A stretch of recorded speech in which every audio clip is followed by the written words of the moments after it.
Hello my dear students, कैसे हैं आप सब। मैं उम्मीद करता हूं आप सब बहुत अच्छे होंगे। इस लेक्चर में मैं आपको चैप्टर नंबर 3 पढ़ाने वाला हूं इंडस्ट्रियल इंजीनियरिंग का, जिसका नाम है मेथड स्टडी। तो मेथड स्टडी कंप्लीट पढ़ेंगे, दो पार्ट में इसको पढ़ाऊंगा, एक इस लेक्चर में और इसके बाद एक पार्ट 2 आएगा, उसमें हाफ उसको पढ़ा देंगे। अब देखिए, आपने लास्ट लेक्चर में पढ़ा वर्क स्टडी का पूरा चैप्टर मैंने आपको पढ़ाया। वर्क स्टडी जिसने अभी तक ये नहीं पढ़ा है, पहले वर्क स्टडी पढ़ लेना, तुम्हें और अच्छे से मेथड स्टडी समझ में आएगा।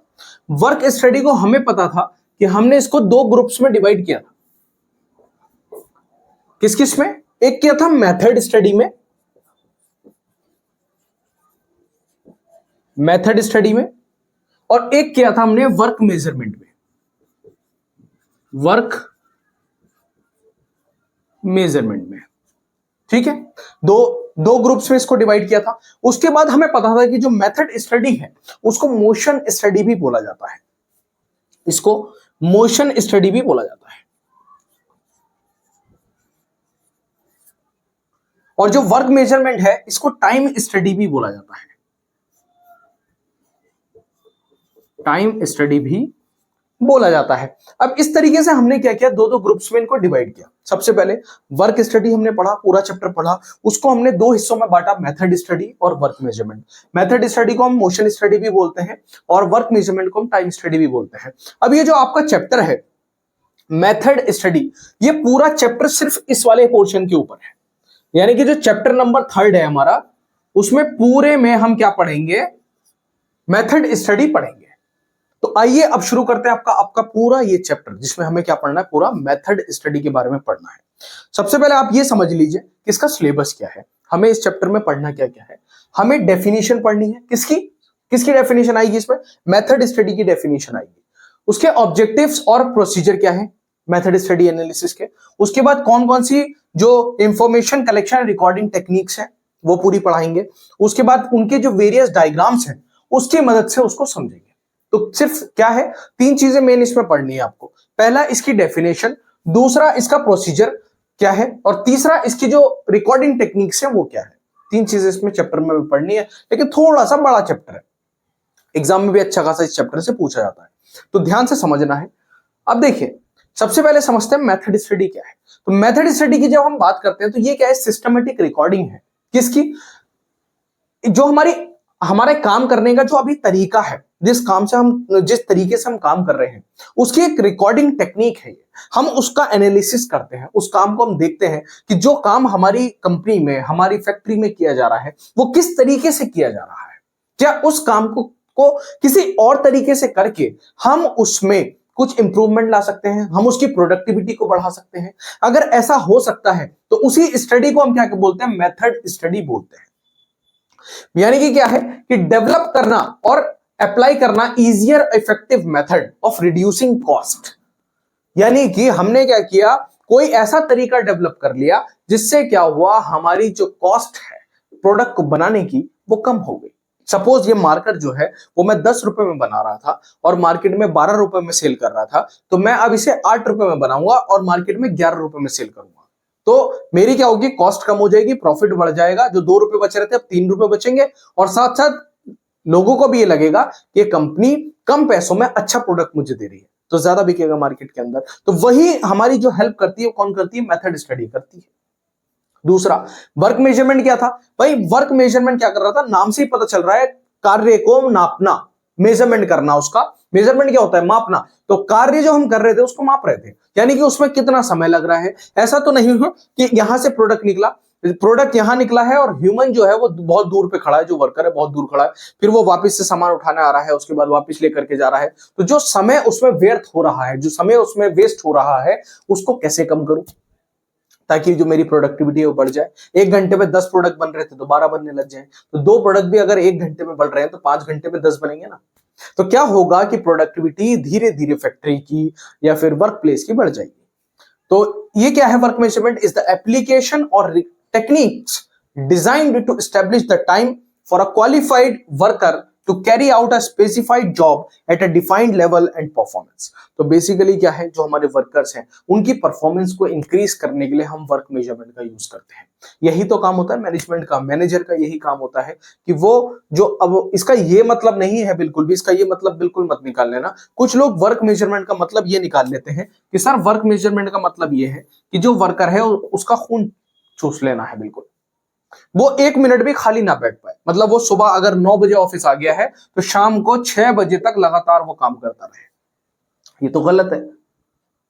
ये तो उस पर बोलते ना कि किसी पर अत्याचार करना है। तो नहीं करना होता वर्क मेजरमेंट में। वर्क मेजरमेंट में हमें क्या करना है, उसको लंच ब्रेक भी देना है, उसको टी ब्रेक भी देना है, उसको खुश भी रखना है, उसकी बातें भी सब माननी है, सुननी भी है उसकी, लेकिन काम की प्रोडक्टिविटी को भी बढ़ाना है। मतलब ये काफी चैलेंजिंग है कि आपको जो पर्सन है उसको खुश भी रखना है, उसको इंसेंटिव भी देने हैं, उसको टाइम पे सैलरी भी देनी है ना, और साथ साथ उससे जो काम है वो जितना भी कर रहा है उससे ज्यादा लेना है। तो यही चीज है वर्क मेजरमेंट, जिसको हम टाइम स्टडी भी बोल देते हैं, और आपका मेथड स्टडी को हम मोशन स्टडी भी बोल देते हैं। अब देखते हैं आगे, इसी चीज को हिंदी में लिखा गया है। देखो सबसे पहले जो हमारा मेथड स्टडी है, विधि अध्ययन कार्य के मौजूदा प्रस्तावित तरीकों की व्यवस्थित रिकॉर्डिंग और आलोचनात्मक जांच है, जो किसी की प्रभावी तरीकों को विकसित करने और उन्हें लागू करने तथा लागत कम करने के साधन के रूप में है। दूसरा जो हमारा वर्क मेजरमेंट है वो क्या है, कार्य मापन है। एक जैसा अनुप्रयोग या तकनीक है जिसे किसी योग्य कर्मचारी द्वारा किसी निर्देशित कार्य को एक निर्धारित स्तर या प्रदर्शन पर पूरा करने के लिए समय निर्धारित करने के लिए डिजाइन किया गया है। सिंपल, दोनों चीजें क्लियर हुई। मेनली आपको तीनों चीजें क्लियर हुई, क्योंकि वर्क स्टडी मैं लास्ट लेक्चर में बड़े अच्छे से पढ़ा चुका हूं आपको। जिसने नहीं देखा जाकर के इसके बाद देख लेना, एक लेक्चर है और पूरा चैप्टर उसी में पढ़ाया गया है। नोट्स एमपॉली के टेलीग्राम चैनल पर जाना, वहां से डाउनलोड कर लेना, लिंक डिस्क्रिप्शन में है। नए हो तो चैनल को सब्सक्राइब भी कर लेना भाई, और लाइक भी कर देना, और प्लीज और जितने तुम्हारे स्टूडेंट्स हैं, दोस्त हैं, जितने जानने वाले हैं, सबसे शेयर कर देना, ठीक है। आगे देखते हैं मेथड स्टडी। अब मेथड स्टडी को पढ़ने के लिए हमने क्या किया, अगेन इसको दो हिस्सों में हमने डिवाइड किया ताकि हम इसको और अच्छे से समझ पाए। तो एक तो हमने की इसमें मोशन स्टडी,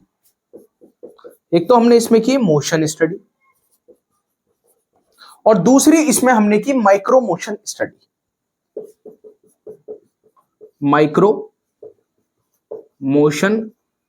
स्टडी।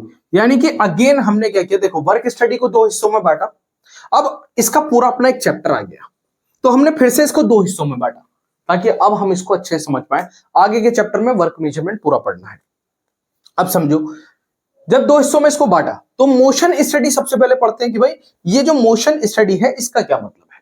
देखो मोशन स्टडी का मतलब है कि हमने डिटेल्ड में इन्वेस्टिगेशन करनी है, किसकी, ऑफ उस इंडिविजुअल की जो सारे ऑपरेशंस कर रहा है, जो ऑपरेटर है उसकी पूरी डिटेल में इन्वेस्टिगेशन करनी है। इन्वेस्टिगेशन का मतलब ये नहीं कि तुम सीबीआई वाले बन जाओ कि नहीं भाई साहब हम सीबीआई से आए हैं, आपकी पूरी जांच होगी, नहीं, उस तरीके से नहीं।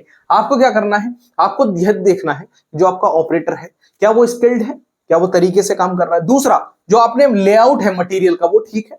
तीसरा, जो पार्ट और टूल्स उसके आसपास है वो ठीक है। वर्किंग बेंच कैसी है, मशीनें कैसी है, एरिया कैसा है, जिग्स और फिक्सर्स का वो यूज कर रहा है या नहीं कर रहा है, उसकी जो and consumable to perform the job effectively, और जो चीजें वो इस्तेमाल कर रहा है क्या वो ठीक है। तो सबसे पहले क्या करना है, आपको उसका वर्क एनवायरनमेंट पूरा देख लेना है, क्योंकि आप मैनेजमेंट में हैं, आप ऊपर बैठे हुए हैं, आप ऊपर से सब कुछ देख रहे हैं, ऊपर वाला सब देखता है, तो सब देख रहा है ना नीचे कि नीचे क्या चल रहा है। तो मैनेजमेंट का काम ही ये है, सारी चीजें देख लेना नीचे। वो ग्राउंड पे आकर के जो है वो खुद नहीं कर रहा है, लेकिन आपसे करवा रहा है। तो आपसे करवाने के लिए वो क्या कर रहा है, ये चीजें जो है वो इस्तेमाल कर रहा है। तो ये व्यक्तिगत संचालन या ऑपरेटर और जांच कार्य बेंच या मशीन का कार्य क्षेत्र के आसपास सामग्री, भागों के या उपकरणों के लेआउट, जिग्स के उपयोग, फिक्सचर और के उपयोग, सामग्रियों की अधिक विस्तृत जांच है ताकि काम को प्रभावी ढंग से किया जा सके। तो काम हमारा जो है वो अच्छे से हो सके, उसके लिए क्या है, एक जांच हम करते हैं, एक सीबीआई हम बन जाते हैं, ठीक है।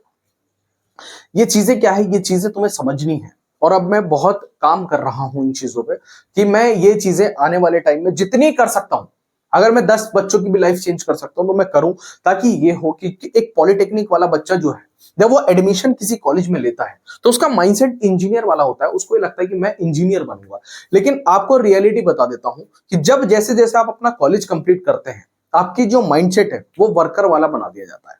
अब इसको एजुकेशन सिस्टम कह लीजिए, या इसको आपको स्किल्स ना मिलना कह लीजिए, या इसको कह दीजिए कि आपको उस लेवल की नॉलेज नहीं मिल पाती, या सबसे बड़ी बात मैं बोलता हूं कि आपको कोई बताता नहीं है, गाइडेंस नहीं मिल पाती कि आप कहां तक जा सकते हैं और आप क्या क्या कर सकते हैं। तो इन दी एंड क्या होता है, पॉलिटेक्निक के बच्चों को मैं देखता हूं कि आते हैं, फिर वो ट्रेनिंग करते हैं। कि कौन सी ट्रेनिंग करते हैं? वर्कर बनने वाली ट्रेनिंग दी जाती है। बेसिकली मैनेजमेंट की ट्रेनिंग उन्हें नहीं दी जाती, उन्हें वर्कर बनने वाली ट्रेनिंग दी जाती है कि कल को तुम्हें हथौड़ा चलाना है भाई साहब, और ये मशीन तुम्हें ऑपरेट करनी है, बस यही तुम्हारा काम है। तो you all are engineers, you are not workers. Worker बनना होता तो तुम्हें किसी डिप्लोमा की, किसी किसी अगर हथौड़ा ही तुम्हें चलाना था तो तुम्हें किसी डिप्लोमा की, किसी डिग्री की जरूरत नहीं थी मेरे भाई। तुम जाकर के डायरेक्ट भी किसी दुकान पे काम सीखते, उसके बाद कोई भी कंपनी तुम्हें उठा लेती, कोई बड़ी बात नहीं है। लेकिन अगर तुम्हें इंजीनियरिंग बनना है, क्योंकि तुम्हारे पेरेंट्स की जो उम्मीदें हैं, तुम्हें कॉलेज में भेजने की उम्मीद क्या रहती है, भाई मेरा बेटा इंजीनियर बनेगा, मेरी बेटी इंजीनियर बनेगी, इसलिए वो तुम्हें कॉलेज में भेजते हैं। अदरवाइज वो तुम्हें किसी दुकान पे डाल सकते थे, तुम वहां पे काम सीख लेते और कुछ पैसे भी मिलते तुम्हें काम सीखने के। कंपनी में काम सीखने के पैसे नहीं देता कोई, ठीक है, और उल्टा सिफारिशें लगती हैं तुम्हारी कि भाई साहब सिखा दो, भाई साहब सिखा दो, तब जाकर के तुम्हें काम सिखाया जाता है। तो उन चीजों पे मैं काम कर रहा हूं कि शायद तुम्हें पॉलिटेक्निक में वो चीजें दे दी जाए, ताकि तुम जो हो वो डायरेक्ट मैनेजमेंट में जाके बैठो, ना कि किसी वर्कशॉप में काम करो।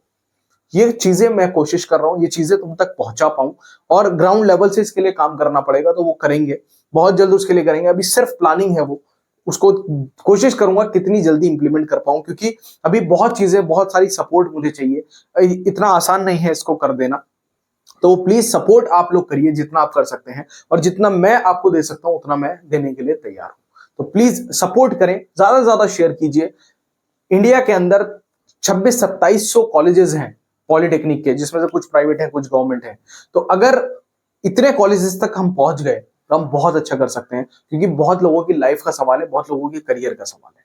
तो प्लीज इस चीज को समझें, ज्यादा से ज्यादा स्टूडेंट्स को बताएं। और देखिए, आपकी जो कॉलेज है, आपकी जो सिलेबस है वो बहुत कम है, बहुत कम आपको उसमें पढ़ना होता है। तो इतना पढ़ लिया, आपका बेड़ा पार हो गया। इसके अलावा क्या क्या चीजें सीख सकते हो वो इंपॉर्टेंट है, वो तुम्हें सिखानी है, वो तुम्हें बताना है, ताकि तुम डायरेक्ट ऑफिस में बैठो जाकर के, उस चीज को करना है, ठीक है। अब माइक्रो मोशन स्टडी क्या है? माइक्रो मोशन, माइक्रो का मतलब ही क्या होता है? माइक्रो का मतलब होता है छोटा, यानी कि अब छोटे लेवल पे जाकर के बिल्कुल चीजों को बारीकी से देखा जा रहा है, बिल्कुल माइक्रो लेवल पे जाकर के चीजों को पढ़ा जा रहा है, देखा जा रहा है, समझा जा रहा है कि अब कहां दिक्कत है। तो इसमें क्या हो रहा है? मोस्ट डिटेल्ड इन्वेस्टिगेशन, यानी कि अब सीबीआई से भी ऊपर वाली जांच हो रही है। अब बड़ी एक एक चीज को, बारीकी को देखा जा रहा है। जो कातिल आया था वो कहां से आया था, उसने कौन सी कंपनी के शूज पहने हुए थे, है ना, उसके हाथ कहां कहां लगे, उसके फिंगरप्रिंट्स कहां। तो क्या एक इन्वेस्टिगेशन चल रही है, बड़ी डिटेल्ड इन्वेस्टिगेशन चल रही है। इसमें क्या क्या चीजें देखी जाती है? Of the movement of worker hand, कि जो हमारा जो वर्कर काम कर रहा है वो उसका जो हाथों का मूवमेंट है क्या वो ठीक है? ऐसा तो नहीं कि वो बार बार, मशीन चल रही है, मशीन के पास बार बार उसका हाथ जा रहा है, बार बार उसका हाथ जा रहा है, बार बार जा रहा है, तो हादसा हो सकता है उसमें। एक बार हाथ आ गया, मशीन ने खींच लिया, ठीक है भाई। गन्ने की जो मशीन होती है जिसमें हम गन्ने का जूस निकालते हैं, उसे मशीन को थोड़ी पता है उसके हाथ में, उसके अंदर गन्ना जा रहा है या आपका हाथ जा रहा है ना। तो हमें क्या करना होता है? हमारे हाथों का मूवमेंट ठीक रखना होता है, ताकि जूस ही निकले, गन्ने का, इंसान का ना निकले, ठीक है।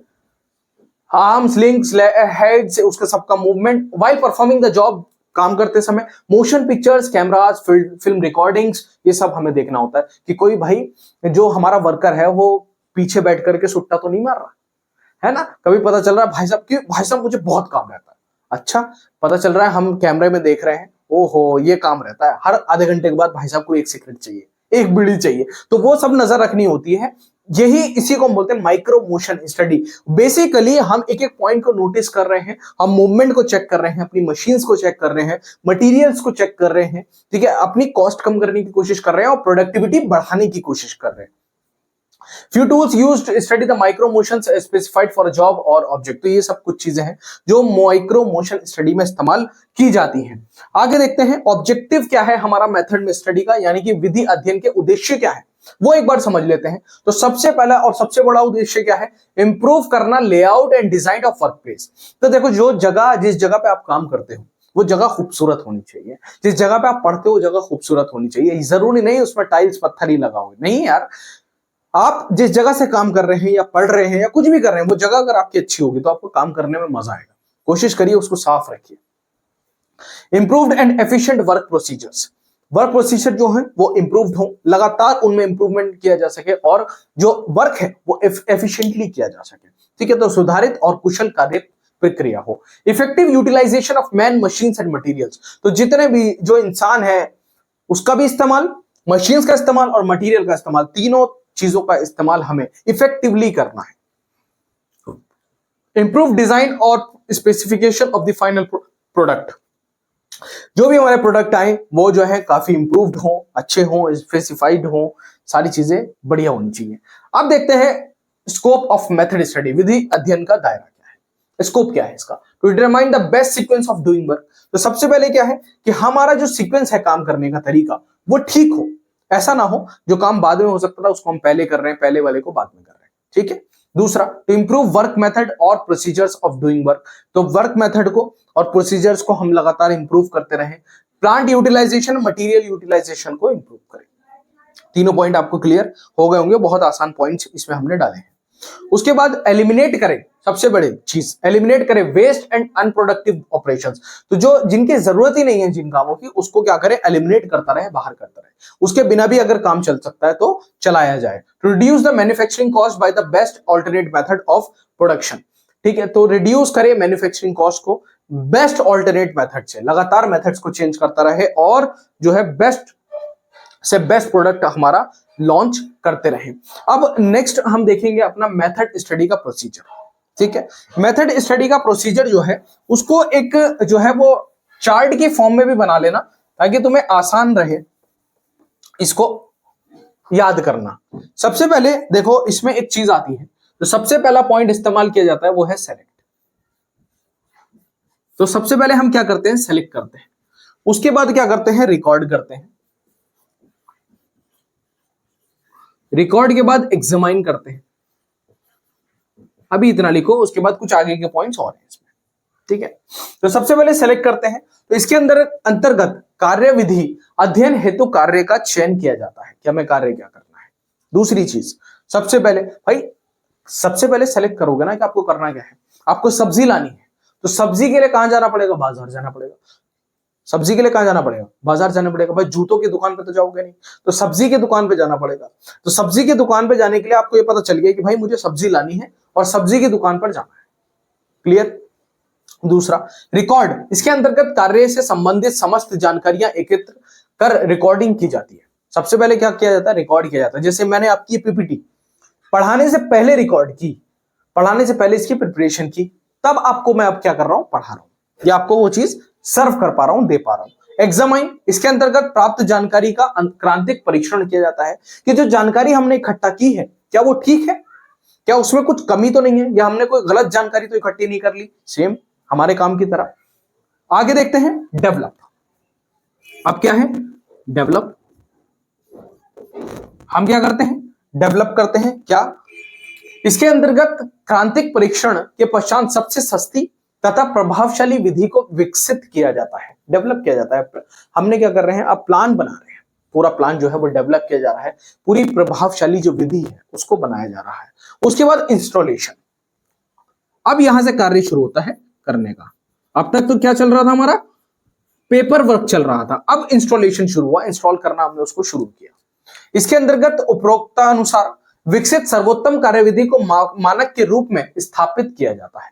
उसके बाद मेंटेन, अब सबसे बड़ी चीज, अगर हमने कोई चीज जो है वो इंस्टॉल कर दी, उस पर काम करना शुरू हो गया, अब उस काम को मेंटेन भी तो रखना है, तो उस चीज को मेंटेन रखा जाता है ताकि जो प्रोडक्टिविटी पहली बार में हमें मिली है वो लगातार मिलती रहे। तो ये पॉइंट्स आपको याद रखने हैं। इसके अंतर्गत उपरोक्त चरणों में विकसित कार्यविधि को नियमित जांच करते हुए उद्योगों में लागू किया जाता है। तो मेंटेन करने के टाइम क्या कर रहे हैं, लागू कर रहे हैं सभी चीजों को। तो ये कुछ पॉइंट्स हैं जो आपको याद रखने हैं, ठीक है। 6 के 6 पॉइंट सबसे पहले सेलेक्ट किया, रिकॉर्ड, एग्जामाइन, डेवलप, इंस्टॉलेशन और मेंटेन। ये 6 के 6 पॉइंट याद रखने हैं, बिल्कुल भूले नहीं है। ये लिख लेना एग्जाम में लगातार, ये तो लिख ही दोगे, जिस तरीके से मैंने बोला है उसी लैंग्वेज को लिख दोगे तो आपका काम हो जाएगा। उसके बाद selection of the job for method study, किस तरीके से जो है विधि अध्ययन के लिए नौकरियों का चयन किया जाता है। तो improvement in quality with lesser scrap, तो कम स्क्रैप के साथ गुणवत्ता में सुधार हो, ठीक है। किस तरह से, मतलब जॉब वो, ये नौकरी वाली जॉब नहीं है, गलत लिख दिया इसमें, ये नौकरी वाली जॉब नहीं है, मतलब काम करने का, काम जो करने हैं उस जॉब की बात हो रही है, ठीक है। Improvement in quality with lesser scrap, की कूड़ा जो है वो कम से कम हो, उस चीज में हमें इंप्रूव करना है। दूसरा, प्रोडक्शन बढ़े और बेटर यूटिलाइजेशन हो रिसोर्सेस का, जो रिसोर्सेस हमारे पास है उनका इस्तेमाल ज्यादा से ज्यादा हो। तीसरा, elimination of unnecessary operations and movement, भाई कोई लगातार क्या है, बार बार टाइम पास करने जा रहा है, चाय पीने जा रहा है दिन में 10 बार, तो उसको हमें कम करना है। और क्या करना है, जो अननेसेसरी ऑपरेशंस है उनको कम कर देना है, खत्म कर देना है। इंप्रूव्ड वर्किंग कंडीशंस, जो हमारी वर्किंग कंडीशंस है उनको इंप्रूव करना है। उसके बाद बात करते हैं consideration for selection of method study. तो देखो, जब जो हमारे मेथड स्टडी है उसकी कुछ कंसिडरेशंस है, कुछ चीजें हम कंसीडर कर सकते हैं इसमें। तो इसके 3 एस्पेक्ट्स हैं। पहला है इकोनॉमिक एस्पेक्ट्स, जिसमें पैसे की बात होती है। दूसरा टेक्निकल एस्पेक्ट्स है और तीसरा ह्यूमन एस्पेक्ट। तो तीनों एस्पेक्ट तुम्हें अगर समझ में आ गए तो तुम आसानी से इसको एग्जाम में अपने लिख सकते हो सेम। सबसे पहले इकोनॉमिक एस्पेक्ट मैं आपको समझा देता हूं क्या होता है। देखो, इकोनॉमिक एस्पेक्ट नाम से पता चल रहा है, इकोनॉमिक यानी कि पैसों की बात होगी। तो since the method study involve the cost and time, if sufficient returns are not attained, our purpose to find the new improved method will not obtain, the whole exercise of method study will go waste। तो सबसे पहले क्या है, देखो हमने कोई तरीका बनाया कि कॉस्ट को कम करना है। सबसे बड़ी चीज क्या है, कॉस्ट, लागत कम होनी चाहिए, और वही कम नहीं हो रही। प्रोडक्ट तो अच्छा बन रहा है, लागत कम नहीं हो रही, और प्रोडक्ट जैसा पहले बन रहा था उसी के बराबर अभी बन रहा है, लेकिन लागत बढ़ रही है। तो वो जो आपकी वेस्ट, वो जो आपने प्लान बनाया वो वेस्ट है। तो हमारा मेन काम क्या है कि हमारा प्रोडक्ट अच्छा रहे लेकिन कॉस्ट कम हो, तो वो हमारा इकोनॉमिक एस्पेक्ट्स है। दूसरा, ऑपरेशंस इन्वॉल्व एक्सेसिव लेबर, यानी कि जो हमारी लेबर, अगर 10 बंदों की जरूरत है तो 20 काम ना कर रहे हो, 10 से हमारा काम चल जाए। दूसरा, operation producing lot of scrap और वेस्टेज, कूड़ा कम करना है। Operations having poor and lesser और मिनिमम यूटिलाइजेशन ऑफ रिसोर्सेज, कम से कम चीजों में ज्यादा से ज्यादा काम करना है। तो ये सब चीजें जो है वो आपको इस्तेमाल करनी होती है। कुछ बच्चे सोचेंगे हिंदी में क्यों नहीं पढ़ रहे हैं, जो चीज इंग्लिश में लिखी हुई है और जो मैं आपको एक्सप्लेन कर रहा हूं ये सब हिंदी में ही है, ठीक है। बस सेम तुम्हें लिख लेना है, अदरवाइज ये नोट्स तुम टेलीग्राम से ज्वाइन जो है वो डाउनलोड कर लेना, वहां से मिल जाएंगे। दूसरा, टेक्निकल एस्पेक्ट्स क्या है। The method study man should be careful enough to select those jobs और work in which he has the technical knowledge and expertise, यानी कि जो इंसान काम कर रहा है उसको प्रॉपर उस चीज की नॉलेज है। भाई जो गाड़ी का ड्राइवर है उसको पानी का जहाज थोड़ी चलाने के लिए दे दोगे, नहीं दे पाओगे ना। ये वो चला लेगा, नहीं चला पाएगा। ये जहाज उड़ा लेगा, नहीं उड़ा पाएगा। वो गाड़ी चलाने में एक्सपर्ट है तो वो गाड़ी ही चला सकता है। तो हर चीज का एक एक्सपर्ट होता है, उसको एक्सपर्ट को ही वो काम हमें करने देना चाहिए। उसको बोलते हैं टेक्निकल एस्पेक्ट्स। तो जॉब हैविंग इनकंसिस्टेंट क्वालिटी हो, क्वालिटी अच्छी हो जॉब की हमारी। Operations generating lots of scrap, जो ऑपरेशंस हमारे स्क्रैप ज्यादा कर रहे हैं, मतलब कूड़ा ज्यादा कर रहे हैं। देखो, कूड़ा कम से कम होना चाहिए, मटेरियल का वेस्ट सबसे ज्यादा कूड़े में ही होता है, वो सबसे कम करना है। Frequent complaint from workers regarding the job, तो अगर हमारे जो वर्कर्स हैं वो कंप्लेन्स कर रहे हैं किसी चीज की तो वो भी हमें सुनना है, और अगर वो उनकी जो कंप्लेन्स है वो ठीक है तो उसको जो है वो ठीक भी हमें करके देना है। उसके बाद आता है ह्यूमन कंसिडरेशन और ह्यूमन एस्पेक्ट्स क्या है। Method study means a change is as it is going to affect the method और way in which the job is done presently and is not fully accepted by workman and the union. तो क्या बोल रहा है, ये बोल रहा है कि विधि अध्ययन का अर्थ है परिवर्तन, क्योंकि ये इस विधि उस विधि या तरीके को प्रभावित करने वाला है जिससे वर्तमान में कार्य किया जाता है तथा जिससे कर्मचारी या यूनियन द्वारा पूरी तरह स्वीकार नहीं किया जाता। तो हो सकता है आप किसी तरीके से कार्य करवा रहे हैं लेकिन आपके जो वर्कर्स हैं, जो आपकी फैक्ट्री है, वो चीजों से खुश नहीं है, ठीक है। तो आपको उन चीजों पे भी सोचना होता है कि आपके ह्यूमन एस्पेक्ट्स को भी ध्यान में रखना होता है कि जिस तरीके से आप काम करा रहे हैं, पहले अत्याचार ना किया जाए किसी पर। तो अत्याचार करके काम नहीं कराना, खुश करके उसको काम करा लेना है, अदरवाइज वो बीमार हो जाएगा। तो workers complaining about the unnecessary and tiring work, तो अगर कोई ऐसा काम है जो बहुत ज्यादा गलत है, कराया जा रहा है या थकाने वाला काम है, तो उस पर भी हमें ध्यान रखना है। दूसरा, इनकंसिस्टेंट अर्निंग ऑफ एम्प्लॉयज और वर्कर्स और ऑर्गेनाइजेशन, तो जो हमारी कर्मचारी, श्रमिक या संगठनों की असंगत कमाई है उसको कम कर लेना है, घूस वगैरह ये भी कम करनी जरूरी है, ठीक है, होती नहीं है, करनी है। तो मैं उम्मीद करता हूं आपको ये जो टॉपिक है पूरा क्लियर हो पाया होगा। नेक्स्ट पार्ट इसका बहुत जल्दी आ जाएगा, तो ये चैप्टर आपका कंप्लीट हो जाएगा। अगर नए हो चैनल को सब्सक्राइब कर लो, लाइक कर दो, शेयर कर दो, और भी स्टूडेंट्स के साथ कॉलेज में फैला दो। तो बच्चों मिलते हैं अपने लेक्चर में, तब तक के लिए जय हिंद, जय भारत।